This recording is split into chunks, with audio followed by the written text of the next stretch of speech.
დაბრუნდა საზოგადოებრივი პოზიცია პირდაპირ ეთერში საკანონმდებლო ვალდებულება თუ რეალური სურვილი მართოს სათათბირო ორგანოსთან ერთად. ბათუმის მერი მრჩეველთა საბჭოს სხდომებზე დასწრებისგან თავს ხშირად იკავებს. რა პერიოდულობით იკრიბება მერის სათათბირო ორგანო, რა ინიციატივები და რეკომენდაციები აქვს მრჩეველთა საბჭოს წევრებს და როგორ თანამშრომლობს ლაშა კომახიძე მათთან. დღეს მრჩეველთა საბჭოს თავმჯდომარესთან ერთად მერის გარეშე ვისაუბრებთ. სტუდიაში არიან კახა გუჩმაინძე, ბათუმის მერის სამოქალაქო მრჩეველთა საბჭოს თავმჯდომარე, ირმა ზოიძე არასამთავრობო ორგანიზაცია ბათუმის წევრი და ანა მდინარაძე საიას აჭარის ორგანიზაციის ხელმძღვანელი. მოგესალმებით, მადლობა გადაცემაში მონაწილეობისთვის.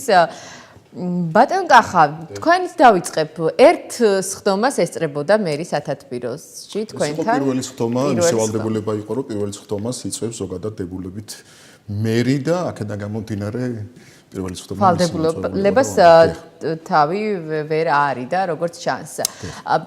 რაში შეგიწყობდათ ხელს მერის ჩართულობა ზოგადად და რატომ არიდებს თავს თქვენ როგორ ფიქრობთ?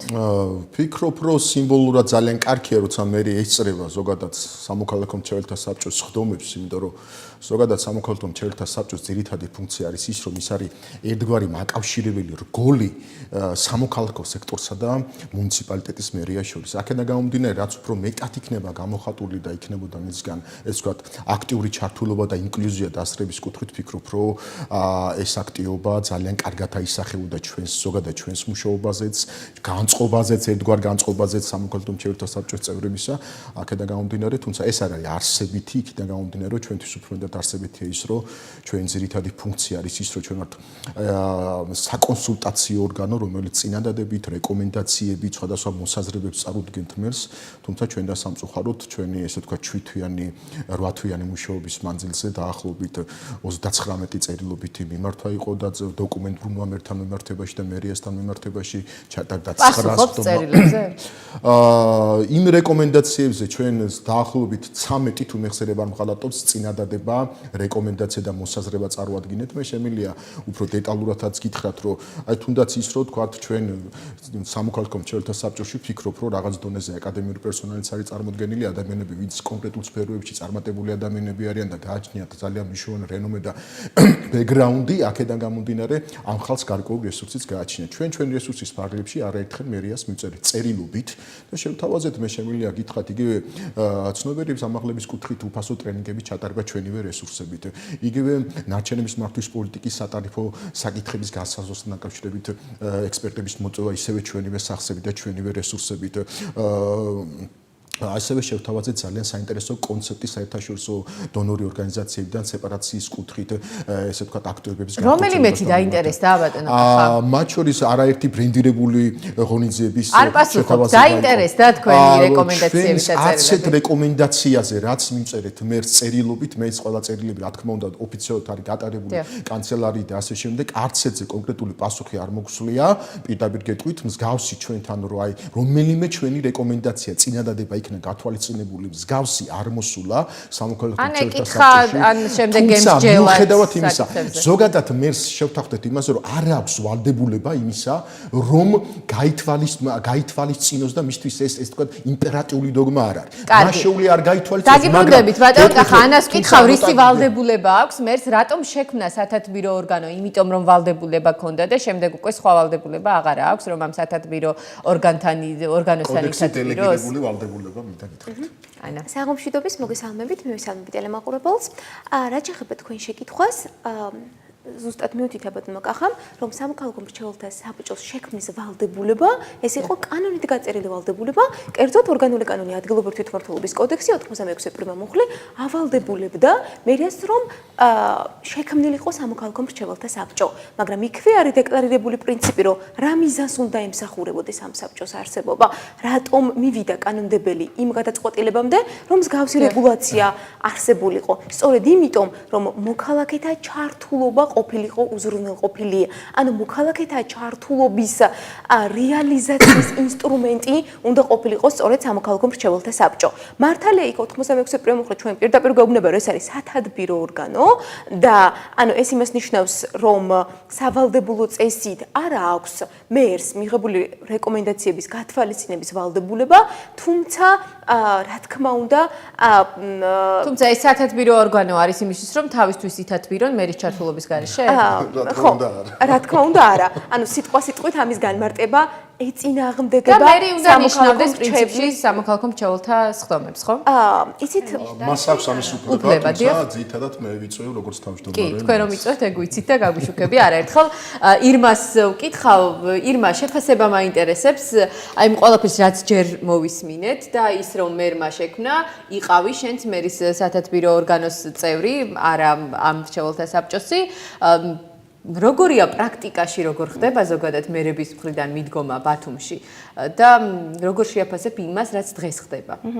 იცით მე მინდა დავაზუსტო რომ მე ვიყავი საკრებულოს მრჩეველთა საბჭოს წევრი დღესაც არსებობს ეს ანუ ორი მრჩეველთა საბჭო არის ერთი მერთან და მეორე საკრებულოსთან არსებული ჩვენ განსხვავებული დებულებები გვაქვს სხვა პრინციპით იკრიბება იქ ადამიანები მაგრამ ნუ მთავარი პრინციპი არის რომ მოსახლეობის მოსაზრება და პოზიცია იყოს მოსმენილი გადაწყვეტილების მიღების მხრიდან და რაც თავარია გათვალისწინებული მხოლოდ მოსმენილი არა ანუ იმათი პოზიცია და იმათი დამოკიდებულება უნდა იყოს მოსმენის დეფიციტიც არის როგორც ხვდები. იცით როგორ არის ჩემი გადასახედიდან ჩემი გამოცდილებიდან მე გეტყვით რომ მე არ მაკლია პოზიციის დაფიქსირება მაგრამ აი გათვალისწინების შემთხვევაში ძალიან რთული არის ხოლმე ამის მიღწევა და კონკრეტული შემთხვევები შემიძლია ვთქვა როცა აი ძალიან თანმიმდევრულად მათ შორის იქამდე რომ ჩვენ მოვითხოვეთ მაგალითად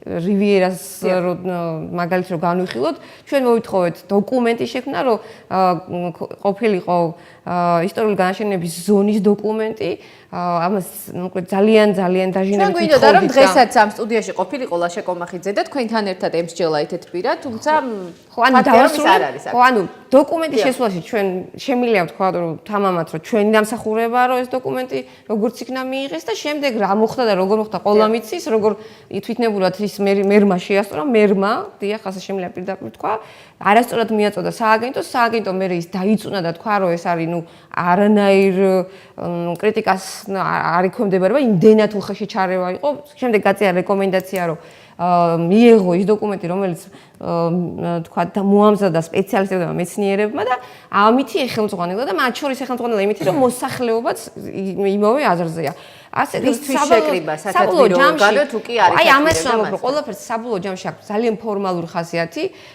ერთი მხრივ ეს არის კანონით გათვალისწინებული ვალდებულობა მეორე მხრივ საკრებულოს მრჩეველთა საბჭოს შემთხვევაში არის ეს თითქოს ნება რომ დატოვეს ეს მაგრამ საბოლოო ჯამში არ მუშაობს ეს ეფექტურად პირიქით რაღაცა ფორმალურ ხასიათს იძენს და მე კიდევ ესეთი რამე თქვა ახამ რომ სპეციალისტებიც არიან ნუ რეკომენდაციებსაც გავწევთო საკრებულოს შემთხვევაში ჩვენ არის იქ დარბაზის ხელმძღვანელები ორი ბიზნესის წარმომადგენელი ორი ჟურნალისტის წარმომადგენელი და ორი არასამთავრობოს და ჩვენ გვინდა კიდე რომ დავამატოთ ანუ იმის გამო რომ რეალურად ქვეყანაში და უბრალოდ ქალაქში არის დეფიციტი კონტაქტის აზრების გაზიარების მართლა ანუ ჩვენ თუ ვცდილობთ ხოლმე გავაგონოთ ხელისუფლებას ჩვენი მოსაზრება როგორც წესი ეს ხდება ქუჩაში რუპორებით და რაღაცა სხვა ხმამაღალი საშუალებებით და ნუ როცა ვცდილობთ რომ რაღაცა კონსტრუქციულები ვიყოთ ამას შედეგი არა აქვს და მოვიდა ეს დრო რომ აი სულ არ შეიძლება ამ რეჟიმში ვიყოთ და რაც თავარია ეს სავალდებულოა ანაც ამბობდა ეს არ არის მხოლოდ იმიტომ რომ კანონში იმიტომ არ გაიწერა რომ ჯერდი ჩვენ ვალდებულება გვაქვს აღებული ქვეყნის გარეთას ეს ოჯიფს რასაც ვეძახით ღია მართლობას როცა ამაზე თანახმა ხარ და როცა ამბობ რომ კი მე ამ პრინციპით უნდა ვმართო ეს რაღაცაში ქმედებაშიც უნდა აისახებოდეს ჩვენ სტუდია რეკმა რომელსაც მე წარმოვადგენ გააკეთა კვლევა ანუ ფოკუს ჯგუფი ჩაატარა და მოსახლეობას ვისაც ჩვენ ფოკუს ჯგუფში ვკითხეთ რომ რამდენად ჩართულები არიან ამბობდნენ რომ არიციან რომ როგორ მიმართონ თვითმმართველობას ისიც არიციან ანუ ვის უნდა მიმართონ როცა უნდათ რაღაცის დაფიქსირება თავის პოზიციის ან რაღაც საკითხის გატანა არიციან და ის კი არა ის არიციან რომ ღია იყო საკრებულოს სხდომები ანუ რეალურად არის ეს პრობლემა თუმცა დღეს ქონდა ჩვენ საკრებულოს სხდომა ანუ მრჩეველთა საბჭოს შეხვედრა ფრაქციის ხელმძღვანელთან და ანუ მთელს ქართულ ოცნებასთან და საუბარი იყო ისეთ რაზე ამას ყველა მთავრობა აკეთებდა სხვათა შორის. ინდივიდუალურად აი რაღაცა შემიძლია თქვა, რომ მოსყიდის პრინციპით ანუ სწავლობენ მოწყვლად ჯგუფებს და მე წინასაარჩევნოდ ეს არის ბაზა, ვის რა ჭირდება და მე არის ამაზე ლაპარაკი, რომ თქვენი გასაჭირი ჩვენ ვიცით და დაგეხმარებით და დღეს მაგალითად განცხადება გააკეთა ქალბატონმა ნატალია ზოიძემ, რომ ისა რა ქვია, შეუძლია დარბაზების თავმჯდომარეებთან ერთად მოსახლეობას თვითმმართველობებში შეხვდეს. ანუ რაღაცა ინიციატივები აქვს, რომ ეს არ არის სისტემური. გასაგებია, კარგი, ჩვენ მაინც უფრო მერის მრჩეველთა საბჭოზე ვსაუბრობთ. ბატონ კახა, ბოლო წერილი, რომელზეც მერმა გიპასუხათ, თქვენ მიმართეთ, რომ მოეწვია მას მრჩეველთა საბჭოს სხდომა და რა მოხდა მოგვიყევით მოკეთ. თქვენ ალბათ გულისხმობთ საინიციატივო ჯგუფის მოთხოვნას. გეთახმებით საინიციატივო ჯგუფმა ბოლო დღეების უკან განვითარებული მოვლენებია მიმართა წერილობით ქალაქ ბათუმის მუნიციპალიტეტის მერს ბატონ ლაშა კომახიძეს იმასთან დაკავშირებით, რომ მოეწვია სამოქალაქო მრჩეველთა საბჭოს სხდომა, რათა საინიციატივო ჯგუფს ესაუბრა ქალაქისთვის საჭიროებულ და სენსიტიურ საკითხებზე, როგორც წერილში იყო აღნიშნული. მერმა მოგწერა ჩვენ შეგვახსენა, თუმცა მე ვერ ხვდები რა დაგჭირდებოდა ჩვენ შეხსენება, მაგრამ შეგვახსენა ჩვენი დელეგირების სფერო, უფლებამოსილების ზოგადად კომპეტენციის სფერო და გითხრა, რომ ის თავისი უფლებამოსილების ფარგლებში არ თვლიდა მიზანშეწონილად მოეწვია სამოქალაქო მრჩეველთა საბჭო, რადგან სამოქალაქო ჯგუფს და საინიციატივო ჯგუფს არ ქონდა კონკრეტულად ჩამოყალიბებული თემატიკა, რაზეც აპირებდა ის ჩვენთან შეხვედრას და საუბარს და მე მთხოვა, რომ განგვიხილა, როგორც წერილობით მოგწერა ჩვენი უფლებამოსილების კომპეტენციის ფარგლებში. პირდაპირ გეტყვით, ჩვენ განვიხილეთ და ჩამოყალიბდით მრჩეველთა საბჭო იმაზე, რომ ჩვენ შევხვედროდით უნდა მოგვეწვია უნდა ეს შეხვედრა და შევხვედროდით საინიციატივო ჯგუფს და 26 მიმდინარე თვის 26 მარტს შედგა კიდეც ეს შეხვედრა საკმაოდ მეთვლი რეკონსტრუქციულ სამუშაო გარემოში წარიმართა ძალიან ბევრი და საინტერესო кейსი იყო წარმოდგენილი სხვადასხვა საკითხები მათ შორის ერთი მნიშვნელოვანი кейსი იყო წარმოდგენილი ეს არის Dexter Development-ის თემა სადაც ის რაც ჩვენ მოვისვენეთ სხდომაზე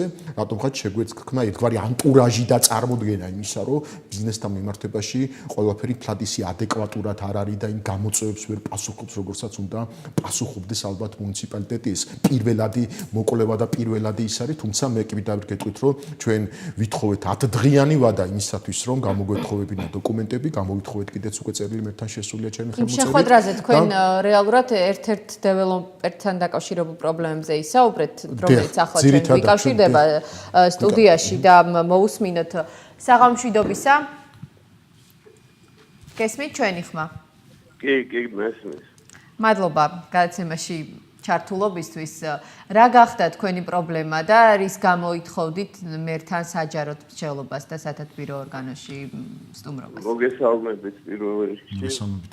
წარმოუდექით მაყურებელს თუ შეიძლება. ლევან კანთელაძე, დაფუძნებელი და დირექტორი Dexter Development-ის სამშენებლო კომპანიას.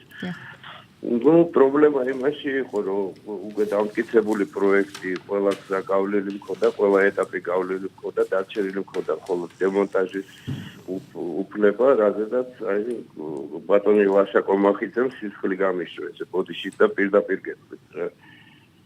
რა პირადი ინტერესი შეიძლება ქონოდა ბათუმის მერს ან მერიას ზოგადად, რატომ უნდა შეწინააღმდეგებოდეთ? როგორ ხდება ახლა? პირადი ინტერესი სიტყვიერად პასუხი იყო ის, რომ შენებლობა არ გახორციელდება. პირდაპირ ღია ტექსტით მეუბნებოდნენ. ნებართვა მოგცეს და შემდეგ გითხრეს, რომ შენებლობას ვერ განახორციელებდით? ვერ განახორციელებთ ვერანაირად. რატომ მეთქი რომ ეკითხებოდი ხელშეშვა და ბატონ თორნიკე რიჟვაძისკენ.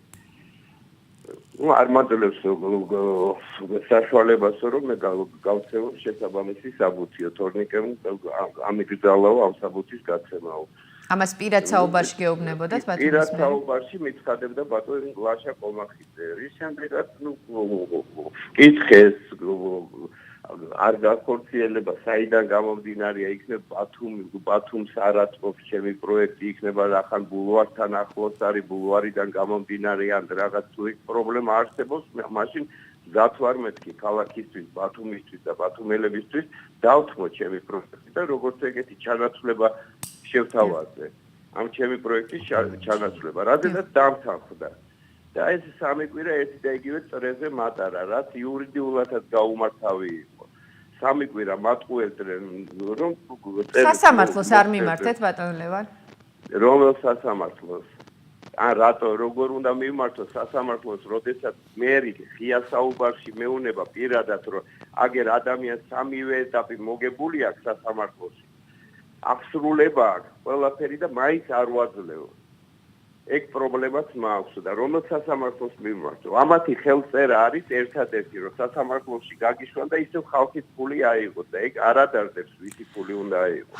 ცუდია რომ ჩვენ სტუდიაში ბათუმის მერი არ გვესწრება. მადლობა გადაცემას ჩართულობისთვის ბატონ ლევან. სტუდია არის, კი და აი მე თქვენი საშუალებით მინდა მესამეჯერ მივმართო ბატონ ლაშაკალ-მახიძეს, რომ აი პასუხს რომ წევს და რომ იძახის, რომ აბსურდულია ლევან კანთელაძის არგუმენტები დააჯდეს ჩემთან ერთად სტუდიაში, დააჯდეს და გავშალოთ ეს თემა.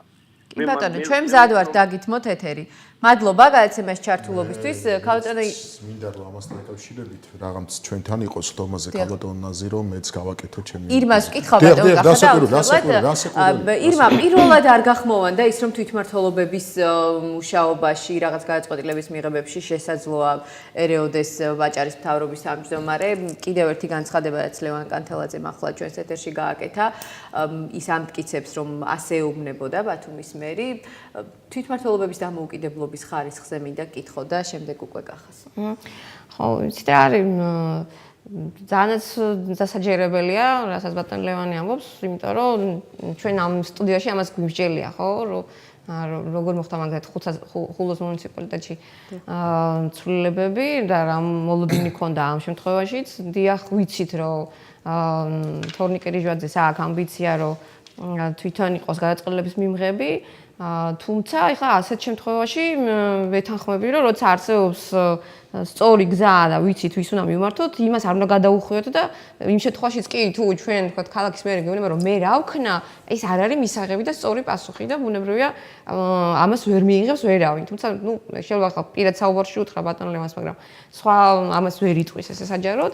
მაგრამ რის თქმა მინდა იცით რა იგივე ბატონ ლევანს მინდა მივმართო რომ და ნებისმიერ ბიზნესმენს რომელსაც დღეს აქვს ეს პრობლემები ჩვენ უნდა შევთანხმდეთ საერთო წესებზე რომელიც ყველასთვის იქნება მისაღები. მე იმ შეხვედრაზე ვიყავი ვესწრებოდი ამ შეხვედრას და თქვი ასეთი რამე რომ ის პროექტი რომელზეც ნებართვა უკვე მიღებული აქვს თავის დროზეც ეჭვები ჩნდება რომ არის რაღაცა გარიგების შედეგი, იმიტომ რომ გამორიცხულია როცა სამი კულტურული მემკვიდრეობის ძეგლის შუაში კეთდება რაღაც მშენებლობა.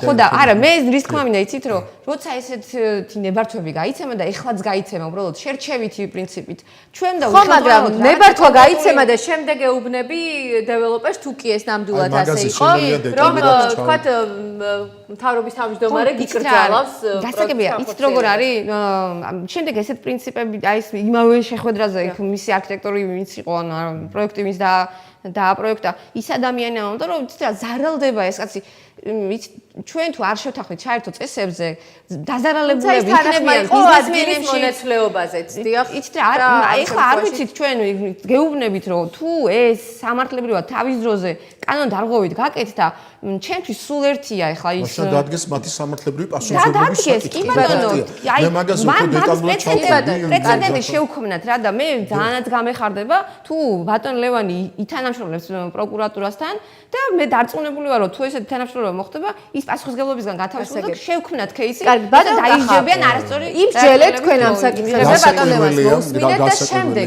მერმა იკითხა საერთოდ რაზე ისაუბრეთ მოდით გეტყვით პირდაპირ ჯერთი უპირველეს ყოვლისა საინიციატივო ჯგუფს ბატონ ლევან კანთელაძეს, ბატონ გოჩა გუგუნავას, ბატონ ბაჩუკი ჩხეიძეს და სხვებს, ვინც იყვნენ და გამოთქვეს სურვილი იმისა, რომ შეხვედროდნენ სამოქალაქო მრჩეველთა საბჭოს.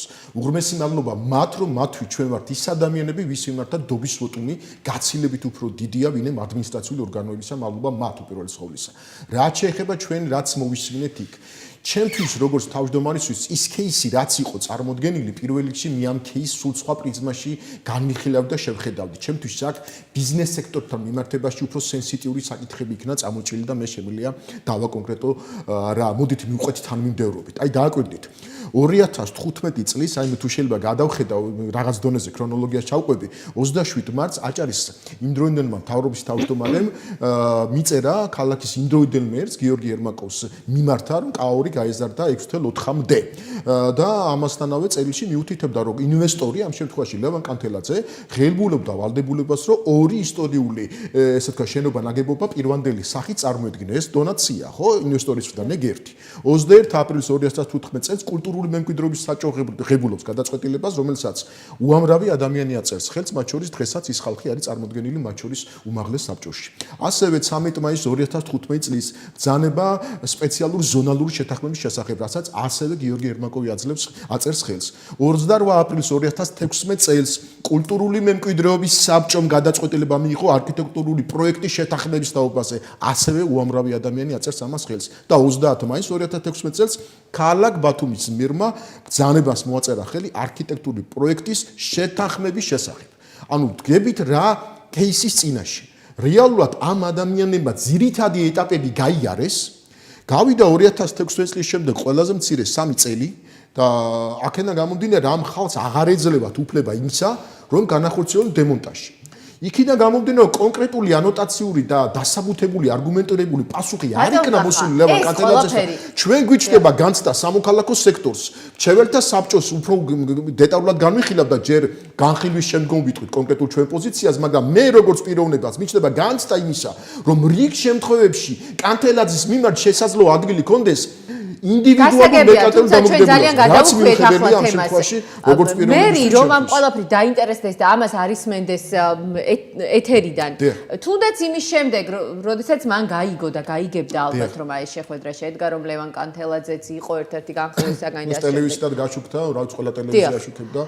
დაინტერესდა ზოგადად ან თქვენ პირადად დაგირეკათ, კითხათ რა ხდება, ამიტომ რომ ეს ყველაფერი თქო ეთერში ახლა ლევან კანთელაძის საქმე ასე რომ დამირეკა თუ არა მერმა ეს იმდენად პრივატულია, როცა ოფიციალური შეხვედრა არ ხდება, ვფიქრობ ჩემი მხრიდან არც არის ეთიკური და არც რაღაც კორექტული, რომ ამაზე ვისაუბრო, ოფიციალური დაინტერესება თუ გამოხატა. როგორც ჩანს, მუნიციპალიტეტი ეროდება, ჩვენ თვითხოვეთ, ქალბატონი ირმა დამეთანხმება ადრიანი ვადა იმისათვის, რომ გამოვითხოვოთ დოკუმენტაცია, ჩვენ პრივატულად განვიხილოთ საბჭოს წევრებმა ეს ყველაფერი, ჩამოვყალიბდეთ პოზიციაზე, რასაც უკვე რეკომენდაციის წესი და როგორც წინადადება 29 წერილიდან კონკრეტული პასუხი არ მიგიღიათ, როგორც აღნიშნეთ. ქალბატონო ანა, დასასრულისკენაც რომ წავიდეთ, როდესაც 29 წერილს 13 რეკომენდაციას სათათბირო ორგანო მერს უგზავნის, როდესაც განიხილავს და შედეგებს დებს და მერის ინტერესი არ არის. თვითმმართველობის კოდექსი აი ამ ნაწილში, იმით რომ თუნდაც ისეთი გახმაურებული საკითხებით, როგორც რივიერა, ეგრეთ წოდებული ლუშკოვის სახლის მშენებლობა, ქიმიური ტერმინალი, როდესაც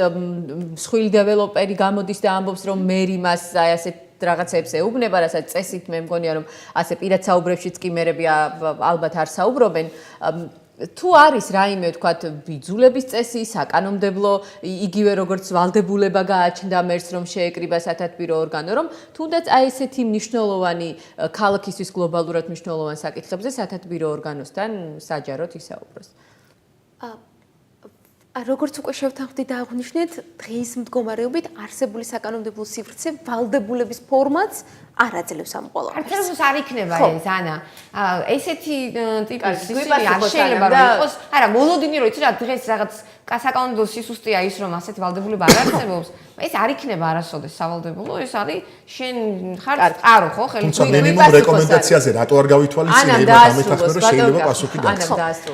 უბრალოდ მოცემულობა არის ესეთი, რომ ეს მეორე მომენტია, რამდენად ემსახურება იმ მიზნებს, რაც თვითმმართველობის კოდექსში გვაქვს და ჩვენ ყველანი ვთანხმდებით, რომ შეიძლება ითქვას, რომ ანუ როგორც მესამე მხარიდან ვინც ამ პროცესებს უყურებს, ეს ჩნდება კითხვითი გარკვეული ტიპის კითხვითი ნიშნები. ყველაზე მობიერად რომ შევაფასოთ, ეს ჩემი აზრით ეს ასეა, მაგრამ ფორმალურად, წმინდა ფორმალურად, ძალიან ფორმალიზებულად კანონის დარღვევა არ გვაქვს. მერის პოზიცია ყოველთვის იქნება ესეთი, მე კანონს არ ვარღვევ, ეს არის სათათბირო ორგანო, მე მაქვს რჩევების, მოსაზრებების, მოსმენის უფლება, მაგრამ გათვალისწინების ვალდებულება არა. ეს იქნება წმინდა ფორმალიზებულად კანონიერი, თუმცა ჩვენ შეიძლება დაგვჭირდეს უსამართლობის განცდა ამ ყველაფრის მოსმენით.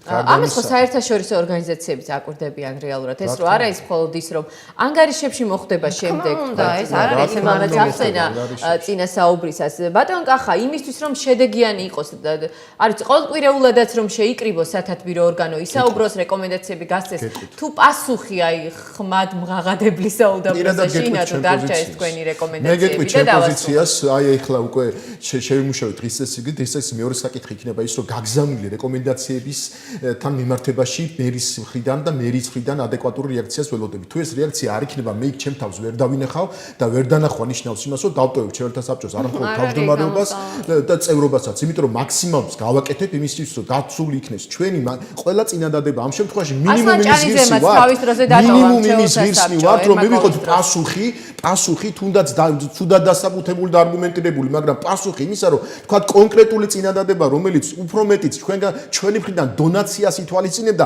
რატომ არ იქნა გათვალისწინებული? მე ვამბობ ერთ რამეს, რომ მიუხედავად იმისა, არსებობს ერთი ძალიან კარგი ფრთიანი ფრაზა, შესაძლოა არ ვეთანხმებოდეთ თქვენას, მაგრამ თავს გავწირავ იმისათვის, რომ თქვენი აზრის თავისუფლება იქნეს დაცული. მე მინდა მივმართო ყველა იმ ბიზნესმენს, ყველა იმ ადამიანს, ვის თulis რომ ჩვენ შეგვიძლია მათი უფლებები დავიცვათ და ვითქეს ამით სადარაჯოზე მაქსიმუმს გავაკეთებთ იმისათვის, რომ თუ კი წარვადგეთ მერთან რეკომენდაციას, ამ რეკომენდაციის დაცვა ყველა საშუალებით, მასმედია იქნება, მანიფესტაცია იქნება, თუ ეს მოწოდება იქნება, ყველაფერს გავაკეთებთ და ჩართულობა და ინკლუზია სამხალხო სექტორის რომ რამდენიმე გადაცემის შემდეგ აქ უფლებადამცველის სტატუსით მოხსნათ. ბოლო კითხვა ირმა, როგორ აი შენ თქვი რომ არასდროს კანონი შესაძლოა არ იყოს სავალდებულო. როგორ უნდა ვაიძულოთ მერი რომ გაიგონოს ხმა? ჩვენ თუ ბაკ ბოლოდინირო რაღაცას კანონში შევაცვლება რომ ჩვენ მე სავალდებულო გახდება ეს მაშინ გამოდის ჩვენ ვიღებთ გადაწყვეტილებას და არა მერი.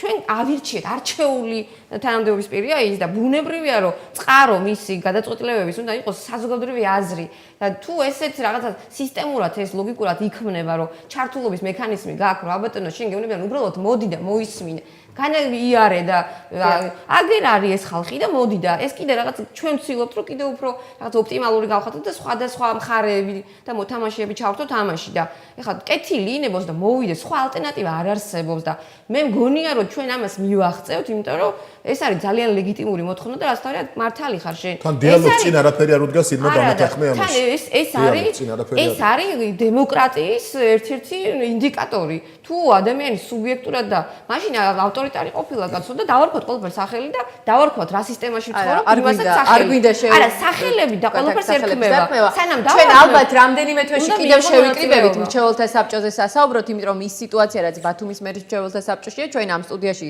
სხვა მრჩეველთა საბჭოზე საქართველოს მასშტაბით მინდა გითხრათ სტატისტიკა საქართველოს მასშტაბით ქალაქ ბათუმის მერის მრჩეველთა საბჭო არის ყველაზე მაღალი მოსწრების საბჭოს სხდომები ჩატარების ყველაზე პასიური მერი ალბათ ან ერთ-ერთი ყველაზე პასიური ჩართულობის კუთხე საბჭოს სხდომები თქვენ შეგიძლიათ ამოიღოთ სტატისტიკა საერთაშორისო ყველაზე საუკეთესო მაჩვენებელი აქვს ქალაქ ბათუმის ამას ვთქვით რაბახით მადლობა გადაცემაში მონაწილეობისთვის კახა გუჩმაიძე ბათუმის მერის სამოქალაქო მრჩეველთა საბჭოს თავმჯდომარე ირმა ზოიძე ბათუმის წევრი და ანა მდინარაძე საიას აჭარის ორგანიზაციის ხელმძღვანელი საზოგადოებრივი პოზიცია დასრულებულია მე სამშაბათამდე გემშვიდობებით ნახვამდის